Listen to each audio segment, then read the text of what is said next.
Today is Wednesday, February 20th. I am 3 weeks post-op today. I will start with stats to get those out of the way. Starting weight was 281. Today when I weighed, I was 255. So that's a total weight loss of 26 pounds. Total inches, I started measuring last week. And so I only have measurements from then to now, and I've lost a total all over, not just in one area, all over of 10.5 inches. So I'm feeling it in my clothes for sure. Okay, so since last week. This week was definitely harder. It was a rough week for me. So rewind to last week's post-op appointment. I didn't share anything at that appointment because, to be honest, I thought we had some misinformation, so I didn't want to give inaccurate information. At that post-op appointment, the doctor's office had switched over to a new system, and the nurse practitioner had said, "Oh, there's something in your chart here that says that you have a diagnosis of tachycardia." And I was like, "No, that's an error." She's like, "Yeah, that must be an error." Well, that's weird because it looks like it was from the hospital. Well, let us look into that. And so I was convinced that since nobody had said anything to me, it was an error, and hadn't heard anything of it. So came back that the note did come, or the diagnosis did come from the hospital, and I had a Holter monitor done a few years ago after I had Carter, and so they had to get the medical records from that doctor, and lo and behold, I did have a diagnosis of tachycardia. Tachycardia is a rapid sinus rhythm. So basically, your heart starts racing for no reason at all. In the past, I have experienced flutters, but just thought it was normal. Didn't think anything. I had that Holter monitor done, and nothing seemed to come of that. There was no medication or anything, so I just figured it was stress-induced from going to bed, having a newborn baby, hormones, things like that. So, but apparently they picked it up in the hospital as well. So that was a bummer.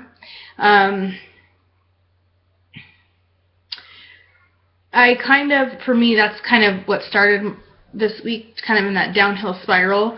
It's just funny the way that God works, though, because here this whole time I thought, this surgery is optional. I'm electing to do this because it's my choice. It's not medically necessary. I'm an ideal candidate. I'm a perfect bill of health. I just need to lose some weight. And it's so funny that ever since I made that decision, all the things that have come to fruition. The first being the erosive esophagitis that they discovered from an endoscopy report from before. The hiatal hernia that had to be repaired. The last 5 visits that I've been to the doctor, I have had really high blood pressure, and I've never had high blood pressure before. So that kind of came out of nowhere. Found out in the hospital I have sleep apnea, and then now the tachycardia. So it's just funny because walking in, to have that surgery, I was like confident that I'm healthier than half the patients that come in here for the surgery, and I'm going to be fine. Had I known all of these issues were going on before the surgery, I would have been a nervous wreck, like worried about my heart, worried about what could happen. So it's funny how God protects us from the things He knows might affect us. So now knowing all this, even more grateful that I've had the surgery, because all of these things, with the exception of the hiatal hernia that was repaired by the operation, everything else is all rectified by weight loss.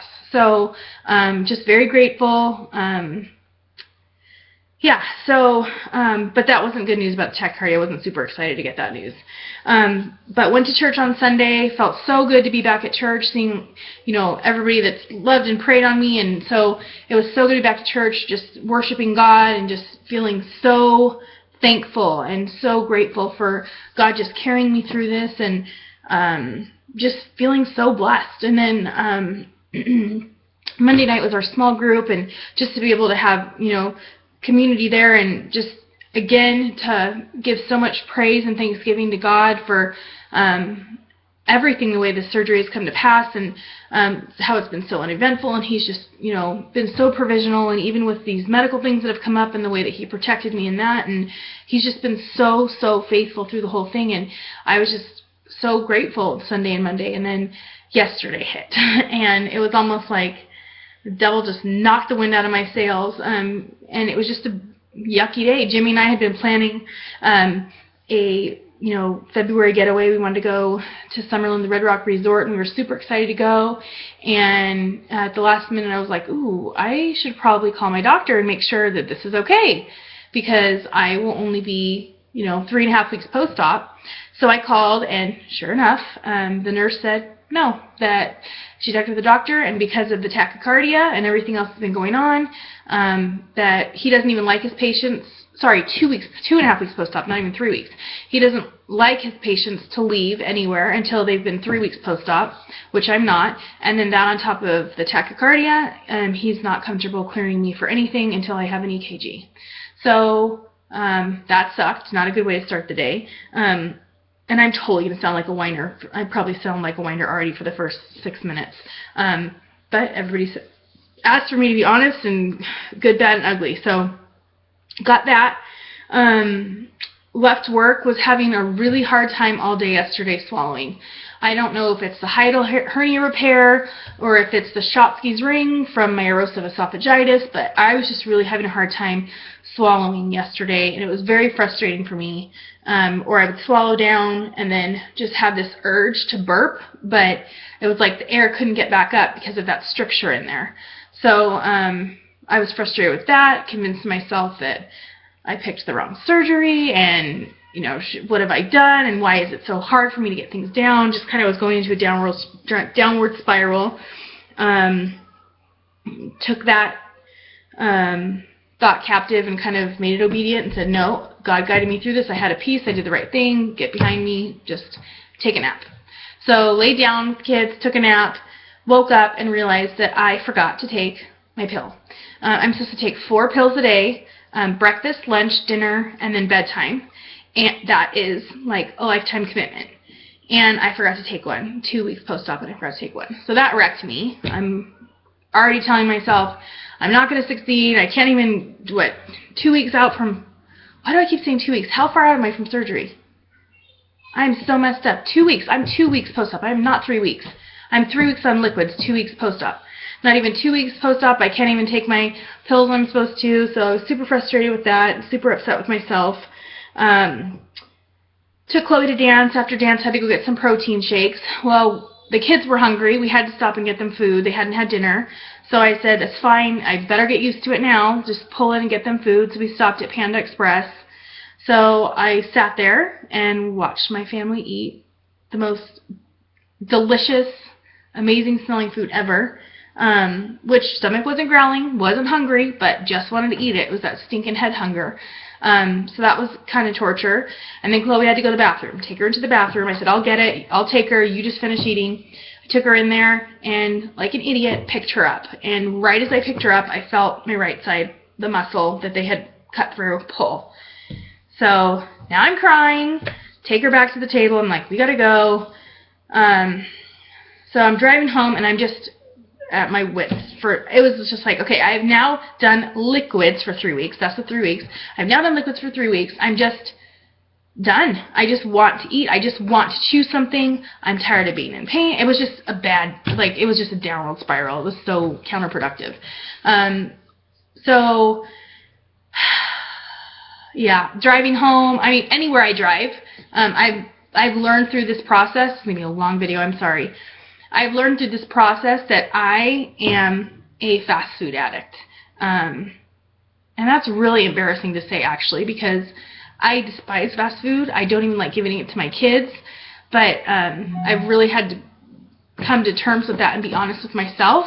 Everywhere I drive, every fast food restaurant I pass is screaming out to me and reminding me of everything that I want to eat there. And this whole time I thought I was like, a sweets addict. I am a fast food addict. And the head hunger that comes with that is just crazy. So that's, yeah. Yeah. So, and that's embarrassing, and that I have a hard time saying that. Like, even after I'm like, oh, I can't believe I just said that. It seriously feels so shameful, but I want to be honest through the whole process, and that was my driving home from work, dealing with stress all day, okay, I'm just going to pull through and I'm going to get something. I'm going to get some fries from McDonald's before I go home and cook my family dinner. Like, just ridiculous. So that has been a big piece of what I've been sorting through. And why is that? Where is that coming from? Are you hungry? No, you just want to eat that because that is your emotional clutch. That is what you stress ate. So, feeling a lot better today. Went to bed. I came home last night finally and got in bed and just cried and cried, and Jimmy just held me and he prayed for me before I went to bed, and it was just, he knew it was coming. And I've been texting a friend who had the surgery, who's been so amazing through the whole thing, and she, you know, just said, this is the emotional roller coaster part that I warned you about. This is where it gets tough. And so I'm just dealing with the hormones, and, you know, when you store all that fat in your hormones, store all that hormones in your fat, and you start to lose that fat rapidly, those hormones have nowhere to go and they overload your system, and now you're just an emotional wreck and you get into those downward spirals. So I need to be really good about focusing on God and taking those thoughts captive so that I don't allow that to continue to happen. But just so thankful for the support system that I have in place. Amazing best friend who is always there within a second to answer any text or call. My mom has been my saving grace. She's done everything for this household while I've been recovering. My husband's been so supportive. My sister, everybody that's brought us food and meals, and I'm just so grateful for, I don't feel like I'm in this alone in the least. That's the last thing I felt. Not 1 second when I've been drinking protein shakes by myself have I felt alone. I just feel so supportive, and I'm so grateful and thankful for all that. So yeah, feeling better today. Just need to focus on that. Huge praise is not craving the sweets. That hasn't been an issue for me like I thought it was going to. The reason for that is because of, like I said earlier, the protein being so freaking sweet. And here is, I'll show you two that I got. This one is ISO Pure. Ooh, the glare is bad. ISO Pure, 0 carbs, 0 fats, mint chocolate chip. Super sweet, yummy. So that's sweet tooth. And then Nectar, chocolate truffle.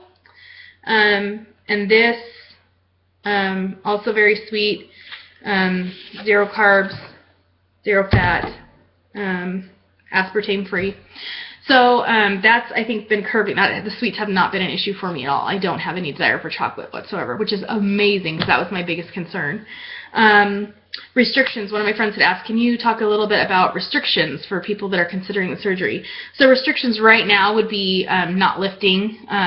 That's rough. Not being able to, like yesterday, picking up Chloe and then being, oops, sorry, let me turn that off. Being, holy cow, how did I forget about that? I wasn't able to drive until I was off the medication. I went off the pain medication on Sunday, so I was able to drive to work on Monday, so I've been driving to work this week. I've been doing half days. My energy is getting better every day, but even sitting here right now after having been sitting at work for half the day, sitting here now, my right side is about done. So those are the restrictions I'm dealing with right now. Not being able to fly, how's that for a restriction? Struggling with getting in my 64 ounces a day. I'm supposed to drink 64 ounces of water a day, but that does include protein shakes and things like that. But that's been a challenge for me. I've had a hard time getting all that in every day. I am almost, holy cow, 13 minutes and 45 seconds. I want to end with my adorable son, who's been such a blessing through the whole thing. It's so funny because I thought my daughter would be the nurturing one, who loves babies and takes care of people. No, my daughter, that is not my daughter. My daughter is a diva and she likes puppies and that's it. She doesn't even like babies. My son is my nurturer. And last night when I was just crying and I was so upset after such a defeating day, and I didn't want to cry in front of them, but he knew. He's so intuitive. He always knows. And I was laying in bed and he came and climbed in the bed, and I was laying there and he took my face and he said, Mommy, I just want to tell you I love you if you're skinny or if you're big, but I just want you to be happy. And I just that was a wreck. So he's just such a blessing to me. So, and I feel that from everybody. I truly do. I truly feel so supported, and I am so grateful, and just need to keep my focus on God as this continues through this journey. So that's all I have. Sorry it was so long. I'll try to keep it short going forward, but it was a pretty eventful week, and I had a lot to report. So I will see you next week.